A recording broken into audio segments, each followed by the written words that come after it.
Hoje vamos começar a aula num ambiente totalmente diferente. Me encontro aqui nesse exato momento no campo universitário UAN. E como você sabe muito bem, estar aqui é um privilégio. Assim como o arquiteto cria uma planta antes de construir um edifício, um programador usa fluxograma para planear o seu algoritmo antes de escrever o código. Olá, seja bem-vindo ao Qual é o Programador. Eu sou Fernando João Batista e neste canal cada vídeo é uma aula e cada aula é um passo rumo ao seu aprendizado em programação. Na aula de hoje vamos aprender como construir algoritmos em fluxograma convencional. Vamos embora!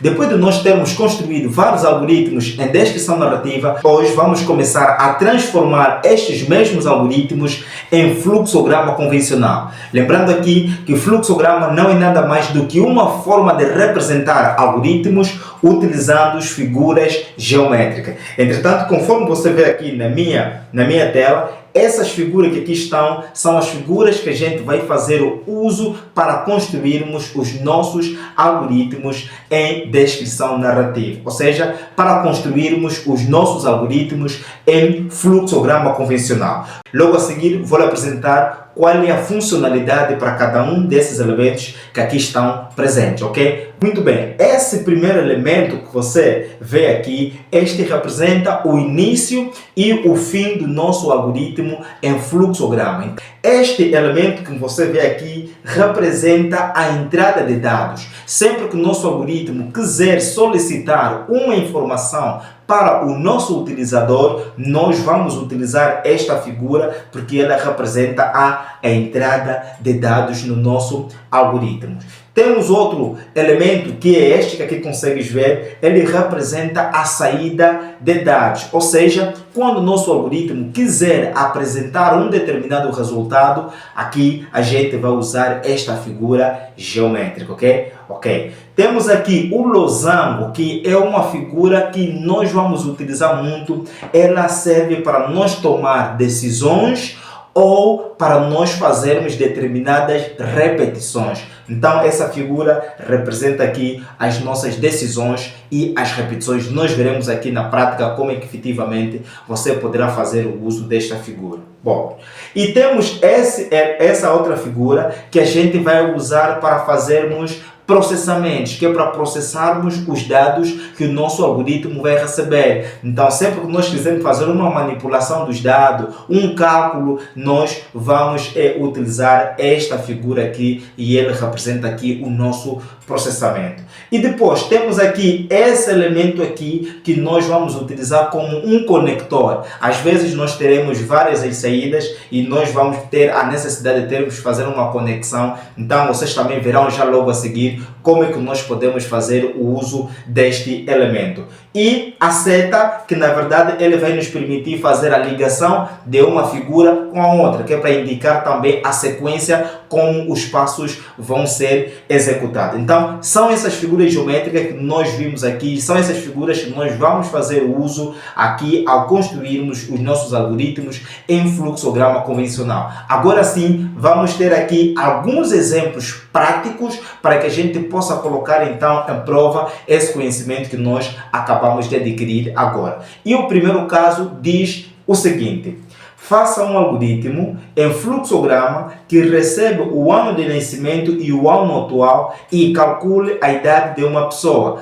Ou seja, nós já fizemos esse algoritmo em descrição narrativa, agora vamos fazer este mesmo algoritmo em fluxograma convencional. E aqui está o resultado. Verifica que nós temos aqui aquela figura do início, que eu disse para vocês, representa o início e também representa o fim. Aqui, quando é no início, nós vamos colocar aqui a palavra início e quando é no fim, nós vamos colocar a palavra fim. Então, temos aqui o nosso algoritmo inicia. Depois de iniciar, temos aqui esta figura que representa a entrada de dados. E aqui na entrada de dados entrou aqui o quê? Ano atual, colocamos uma vírgula e colocamos ano de nascimento. Ou seja, aqui nós estamos a dar a entrada de dois valores. o ano atual e o ano de nascimento. Você pode separar por uma vírgula ou você pode duplicar esta figura. Primeiro coloca a figura para entrar, para receber o ano atual, depois pode colocar a mesma figura para receber também o ano de nascimento, para dizer que são duas entradas ali que estão a ser, ou seja, para dizer que nós temos ali duas entradas, ok? Mas você pode simplificar, colocar simplesmente uma única figura e colocar então ali vírgula para indicar que são dados diferentes que estão a entrar, ok? Muito bem. Depois de nós recebermos aqui o ano atual e o ano de nascimento, nós temos aqui esta figura que nós falamos que representa o processamento. Então nós temos aqui nesta figura, colocamos lá uma expressão e a expressão diz o seguinte: a idade é igual a ano atual menos o ano de nascimento. Ou seja, estamos a fazer o processamento dos dados que nós fizemos a entrada, que são eles, o ano atual e o ano de nascimento. Aqui nós calculamos a idade. E como já calculamos mesmo a nossa idade, aqui na parte de baixo vai aparecer então esta figura que representa a nossa saída. Ou seja, aqui nós vamos mostrar o resultado daquilo que foi processado aqui, que no nosso caso é a idade. Então temos aqui, vai sair aqui a idade e nosso algoritmo termina. Ou seja, esse algoritmo recebe o ano atual e o ano de nascimento, calcula a idade, apresenta a idade e o nosso algoritmo termina. Aqui nós temos o nosso primeiro algoritmo feito em fluxograma convencional, ok? Vamos ao segundo caso. Bem, o nosso segundo caso diz o seguinte: faça um algoritmo que recebe um número e diz se é positivo. Esse caso também já resolvemos em descrição narrativa. E vamos ver mais uma vez aqui a solução aqui no fluxograma convencional. Então nós temos aqui o nosso algoritmo inicia, ok? Inicia aqui o nosso algoritmo, recebemos o número, que eu digo receber porque nós estamos aqui diante de uma figura que representa a entrada de dados, ok? Recebemos aqui um número, que eu estou a chamar aqui de num, e logo que recebe o número, temos aqui este losango que representa uma decisão. E aqui nós temos o quê? Aqui temos uma expressão lógica. Aqui, ao lermos essa expressão lógica, temos que fazer uma interrogação.